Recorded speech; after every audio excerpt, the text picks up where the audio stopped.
Hello everybody, and this is Chaos with Chaos Esports Productions, bringing you another Bronze to Masters League Series game. Today we have a treat. You know why? Because after this game, I checked out this guy's top rank, and he was top 33 Grandmaster. So, you be the judge. I am curious as to know what you guys think. If this guy is just trolling, or I don't even know. I just got out of the game and I'm just like, I've got to cast this. This is ridiculous. Oh my gosh. Now, unfortunately, at the beginning of this season, I was not placed into Diamond, which means I am back in Platinum. But everybody goes through ups and downs. I think the reason I got placed in Platinum was because last season I only played like, I don't know, 25 matches in Diamond and was about 50-50, so I think that's the biggest reason of why I got demoted to Platinum. And, you know, everybody deals with this kind of thing, and this is just to go to show you that your path to Masters is not always the straight and narrow. Sometimes you gotta go back, check out your fundamentals, and get things kind of where they need to be in the league that you want to be in. So, we are going to be looking at a PvZ. Now this guy, I really don't know. I kind of want to speed this up to get this actually into the game. Going to be doing our usual 9-1 build, dealing with any early pressure, that kind of stuff. But yeah, this was really a strange match. I was just like, oh my gosh, I gotta cast this. So yeah, going to be getting our Cybernetics core down, we scouted that his pool was standard and his expo was standard, so we're not too worried about any type of early pressure. We've got going to be getting the mothership core out as soon as possible so we can get our Nexus down and go for our gateway expand. I found it really amusing that after the game, he was just like, that was the worst Forge Fast expand ever, and I'm just like, okay, awesome. I'm glad you thought so. Going to be putting our Forge up to start our wall off and basically just get things up normally as we would. Basically, this game, he didn't tech terribly fast, so I was a little kind of confused.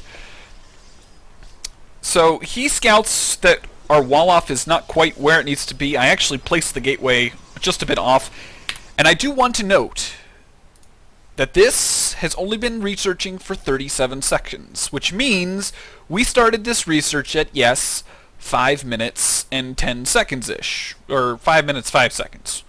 So, what does that mean?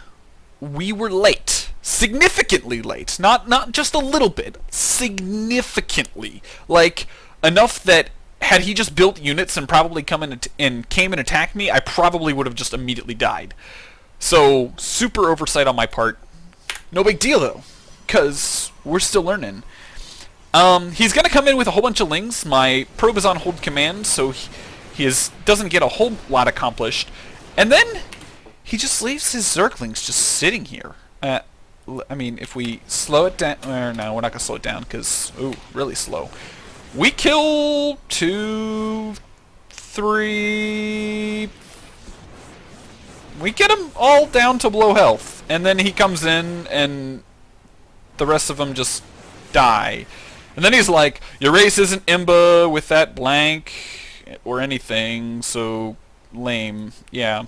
So he's going to be getting up a 3rd expansion, which obviously we're going to be scouting, like we always do. I'm going to be getting up our gas now. I've been having lots of trouble keeping these guys in gas. So definitely going to be doing that, getting our robotics facility up. At this point, we really haven't scouted any tech. We are kind of like, okay, he's going for 3rd base. He still has slowlings. I don't know why he still has slowlings, but he still has slowlings. He is only on 2 gas. He's got 2 Evo chambers, only researching 1 thing at a time from them. And he's getting his Spire up. So at this point, like I said, we haven't really scouted anything. We just kind of want to come down here, see what we can do about taking out this 3rd. He comes in with his slowlings, and they take out the zealots, and then I'm going to just sit here and poke with my mothership core because I can. Queen is about halfway done. Gonna get a fair amount of damage on that. And basically, we just see Lings, so we're like, okay, build lots of Zealous right now. And then we send our Observer over, and we want to know... it says, it's okay, I'll troll sometimes too. And I'm just like, okay. So, since he's kind of like, you know, evacuated his third, we're just like, okay, we're gonna take this out. We send most of our Zealots over here. We're going to be warping in a handful of Stalkers, and basically we're just going to walk in, snipe the third, and go home. That's all we need to do.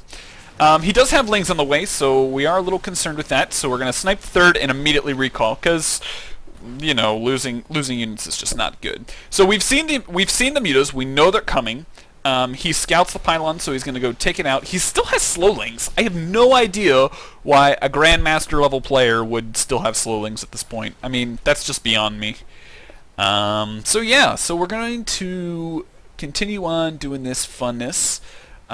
Basically, I'm just building Stalkers. I stopped Colossus Productions because at this point it's kind of pointless. I'm going to be getting up our third base here soon. We are a little oversaturated on our natural, but obviously once the third is up, that will get taken care of. Now, chrono boosting out our upgrades as quickly as possible, getting up our High Templar because Archons are super awesome against Mutaling. He actually takes his third, but I mean at this point I feel kind of in a position where, you know, YOLO, I'm going to go kill him. So... gonna take my mothership core. Now, basically at this point, what I'm hoping to do is go in, poke, see what he's got as far as unit goes, take out his natural maybe, and then if he chooses to go for the base race, just do a recall and wipe out his Mutas, because obviously Mutas with no support against a whole bunch of Stalkers and Archons is just dumb. It just won't work. So we take out a whole bunch of these, and he's like, oh my gosh, you're so imba and bad. Good thing your Forge Fast Expand was bad. Oh my gosh. I'm sitting here like, Forge Fast Expand? I don't know what game you were watching, but it was a Gateway Expand, baby. Then he's like, no, it wasn't. One game, FE, blocking your nat. No, you're dumb, rematch. And we both left the game. So... tell me, what do you think? Do you think he was a Grandmaster level player? I mean, if we look at the APM tab, I would venture to say he was not. My guess is what happened is in Wings of Liberty he played post-release of Heart of the Swarm, and since nobody was playing Wings of Liberty at the time, everyone was just like, hey, we're going to Heart of the Swarm. He was just like, oh, I'm going to ladder up and get into Grandmaster and be imba at being the only one playing Wings of Liberty.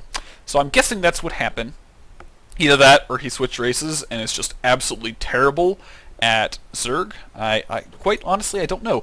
Let me know what you guys think. I really want to know what your thoughts are, because personally I don't think he played that well. I mean, he didn't defend his third. He pretty much let me walk into his base. He had Slowlings the entire game. He's floating 2,000 minerals, you know. Just curious to know what you guys are thinking. Yeah, he canceled my third, but, I mean, this army versus his, upgrade-wise, he was way behind. Very curious to know what you guys think. Feel free to like, feel free to subscribe, share with your friends, let them know that these tutorials are for you guys laddering on the ladder. I hope you guys enjoyed this. Feel free to follow me on Twitch and Twitter and all those wonderful things. Leave links in the description, and I will see you guys in the next game.